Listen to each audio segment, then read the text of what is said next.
বিশিষ্ট জনদের বিশেষ উদ্যোগে আজকে দেশের শীর্ষস্থানীয় স্কলার্স বৃন্দ এবং এদেশের এলিট শ্রেণীর ভাই বোনেরা একত্রিত হওয়ার যে সুযোগ পেয়েছি, শুরুতেই সেই মহান মনিব যিনি আমাদেরকে এই সুযোগ দিয়েছেন, মনিবের দরবারে আরো একবার কালিমাতুল শুকর আমরা আদায় করি। আলহামদুলিল্লাহ, আলহামদুলিল্লাহ।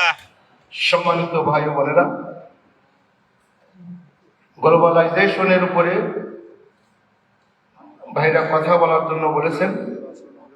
আমাকে অবশ্যই বক্সি ভাই বলেছিলেন যে ঐক্যের সুফল এবং মত পার্থক্য, মতবিরোধের পরিণতি সম্পর্কে একটু ইশারা দেওয়ার জন্য আমাকে সকালেই জানিয়েছিলেন।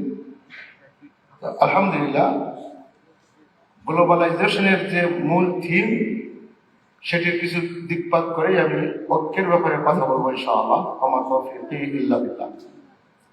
আল্লাহ সুবহানাহু ওয়া তাআলা গোটা পৃথিবীবাসীর জন্য, মানব মণ্ডলীর জন্য